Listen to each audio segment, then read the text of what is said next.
A great African-American philosopher, Kevin Hart, it's about to go down. Look at your neighbor and say, neighbor? I can't hear y'all. Neighbor?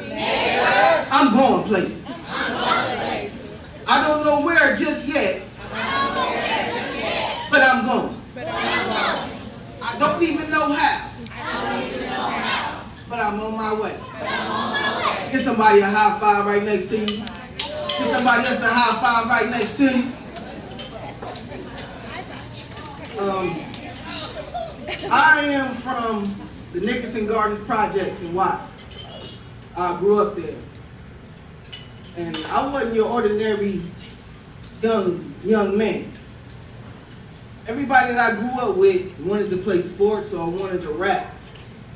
I wanted to be Batman. Oh, for real. Matter of fact, when I was in elementary school, I got sent to the principal's office because the teacher was like, I want everybody to stand up and say what they want to be when they grow up. So one of the students said, he wanted to be a firefighter, a policeman, a doctor, a lawyer. And I'm looking around like, what? I want to be Batman. So the teacher thought I was, being a troublemaker because I was, a troublemaker back in school. So she sent me to the principal's office. I told the principal I was serious. I really wanted to be Batman. And then I said, you know what? I'll allow society to kill my Batman dream. And then I started watching the Power Rangers. I said, you know what? I can't wait to be a teenager so I can be a Power Ranger. Obviously the black Power Ranger. But people was telling me that the Power Rangers didn't exist. And I just couldn't get with that. Because when I got to John Muir Middle School, I met one. In fact, I met two. And my mother told me at a young age, son, in public school, you only gonna get probably, if you're lucky, 2 real teachers. I was blessed to get those 2 while I was at John Muir Middle School. One was Mr. Marlon Monroe. He's now a lawyer right now, and he lives in Oakland, California. And Mr. Marlon Monroe taught me about my culture. He taught me about other cultures. He taught me how to write in hieroglyphics. He taught me about the ancient Egyptians. I'm in 6th grade getting this lesson on me and where I come from. And then I played flag football for him in 7th grade, but the real challenge came is when I entered 8th grade. I said, you know what, forget football, I wanted to play basketball, and I wanted to play for the school. And the first day at practice, I walked in there with the headband on, had the long sleeve, this one sock up, and the ankle sock. I said, I walked in there like I was Kobe mixed with, Iverson. I thought, that's what I'm going to do. The director looked at me and said, boy, you want to be in this team? You need to take that stuff off. I'll get out of my gym.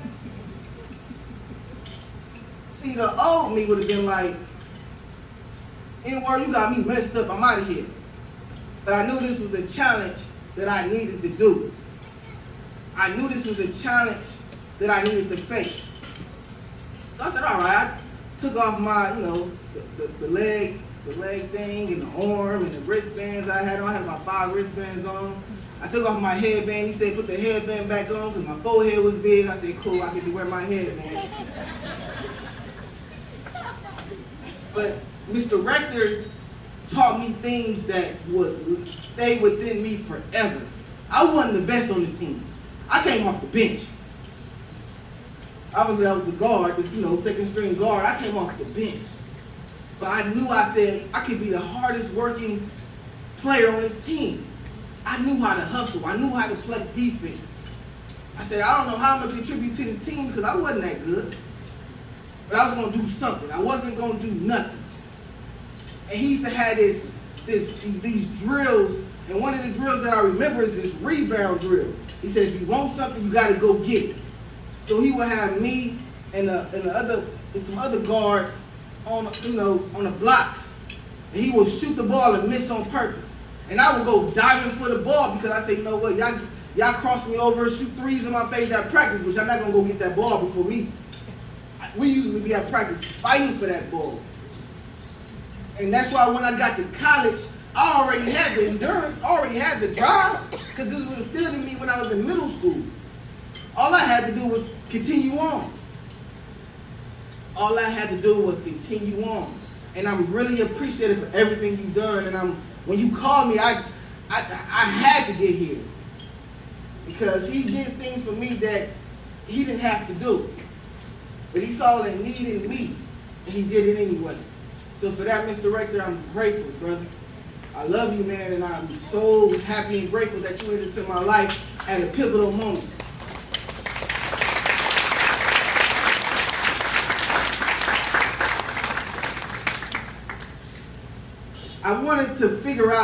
I had to figure out what I'm going to talk about. And that night, after I talked to him, I was at home watching this movie. And this movie made me cry. It's not your ordinary movie. Matter of fact, it was a Disney movie.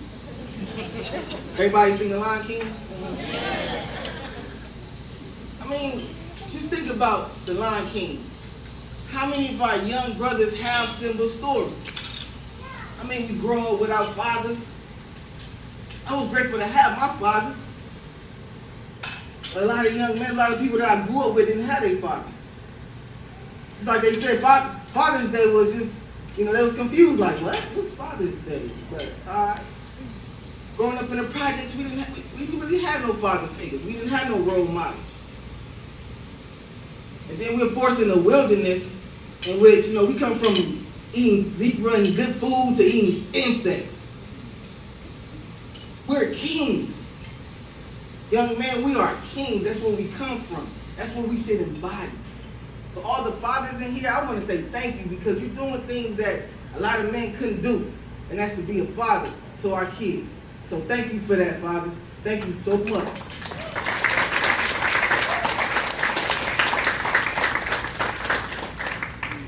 Now repeat after me, young man.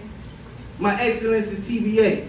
My excellence is TBA. My excellence is TBA. My excellence is TBA. My excellence is TBA. My excellence is TBA. All right, what does TBA stand for? Anybody know? No? Y'all don't know what TBA stand for? See, that's the problem with our generation. We listen to these lyrics and these songs, but don't know what they actually mean. And I'm not talking about to be announced. I'm talking about thinking, behaving, and our actions. In order to get where you want to go, you gotta change the way you think. You can't think like everybody else. You gotta change the way you behave. It took me a while to change my behavior. Only because I was stubborn. I didn't have nobody else telling me what to do. I like to say I ran my household because when I was at home, I was an angel. But out there, I was, me, doing my thing. And our actions have to be better. You have to lead the way. It's on you. All right? In the old civilizations, the families will send off their young men into the wilderness. This is like they rites of passage. This is when they became men. Because out in that wilderness, they had to learn how to hunt. They had to learn how to survive on their own.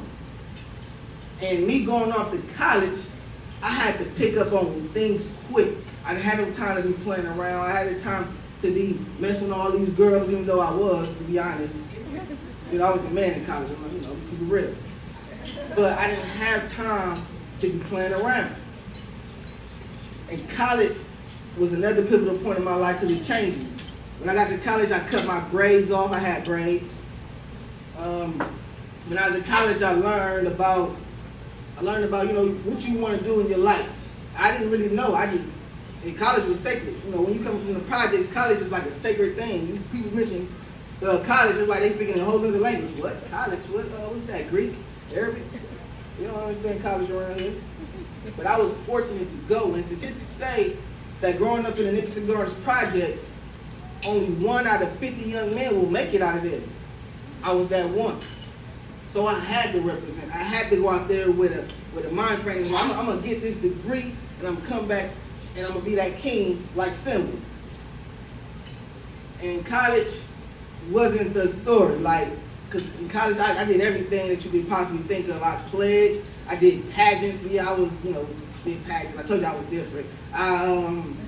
I pledged a fraternity, and I did a lot of step shows, participated in a lot of community service. I was really changing the game out there in Oklahoma. But the real story started after I graduated, because I didn't really prepare for after college. Matter of fact, I feel like being an adult, it ain't all this cracked up to be. They lied to me. They didn't tell me everything that it is when you graduate from college and go on and find a job and do things like that. But I remember that summer after I graduated, I found myself working at Walmart.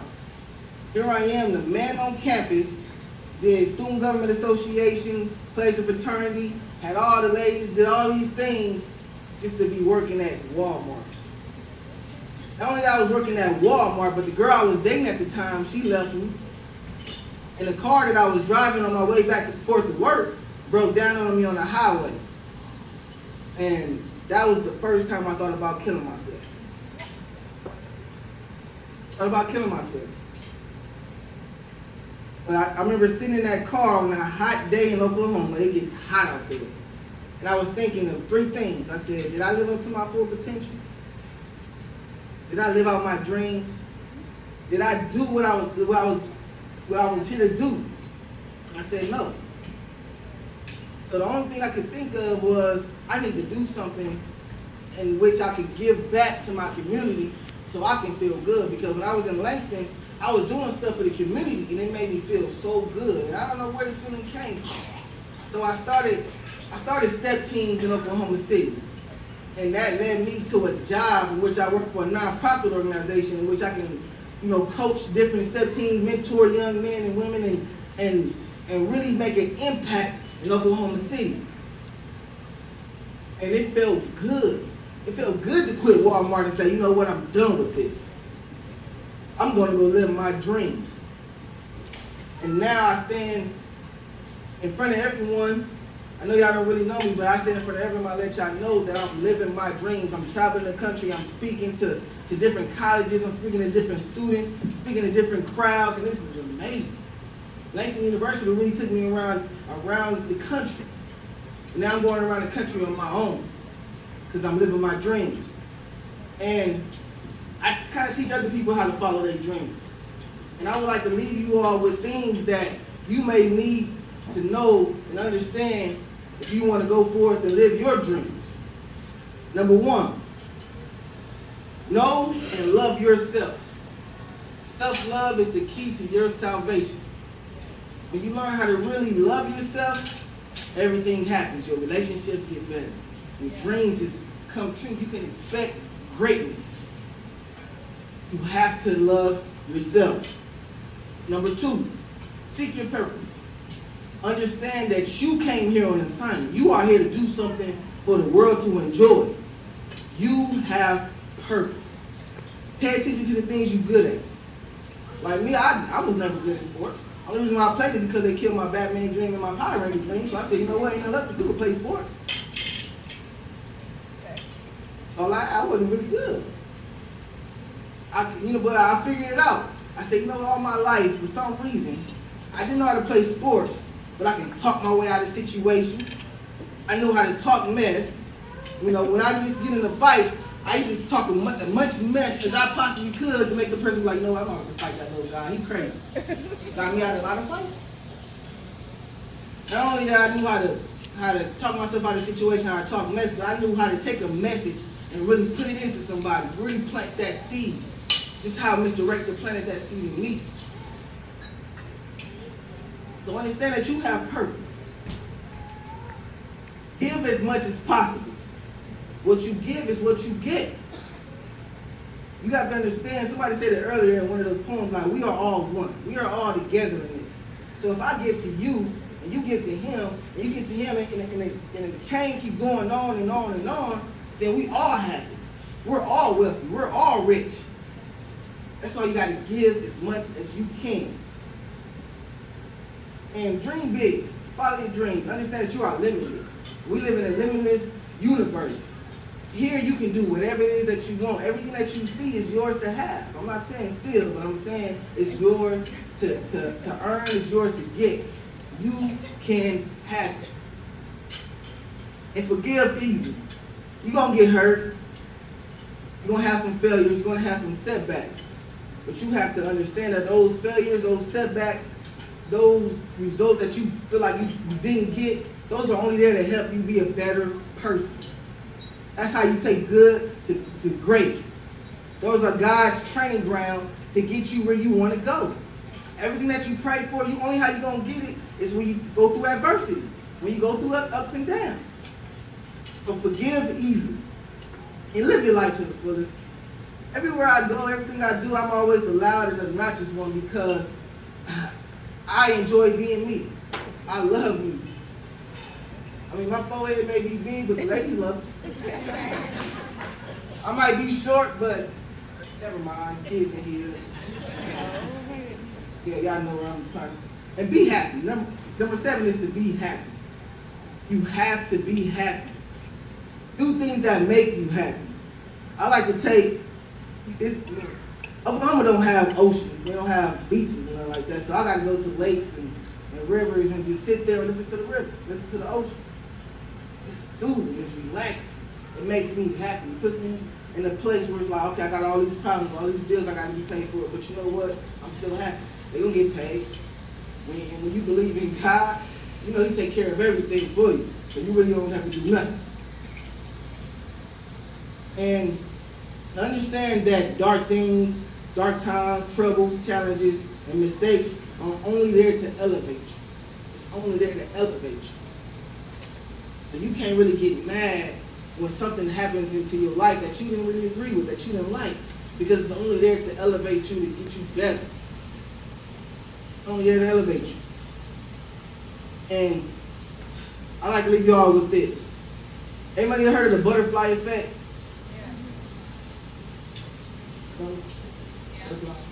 They know how small a butterfly is, right? They say when a butterfly flaps its wings, it can start a tsunami 2 continents away. Aren't y'all bigger than the butterfly? It's time for y'all to go flap y'all wings. It's time for y'all to go make things happen because the world needs you to. The world needs you all to change things. With all this police brutality and injustice everywhere, only y'all can change things. As men, we got to stop depending on women to do everything for us. You have to do it. All right? Once again, my name is Anthony Crawford. I really enjoyed you guys. Thank you for listening to my story. Thank you guys for everything. I really appreciate this. It feels good to be home. I brought my little sister with me. She just graduated from Bethune Middle School. I leave back to Oklahoma tomorrow because this is how things need to be changed out here. Things need to be changed in Oklahoma. And I'm actually about to make the transition back to Los Angeles either in December or January. So, Mr. Rector, just know if you need anything, brother, I'm here for you.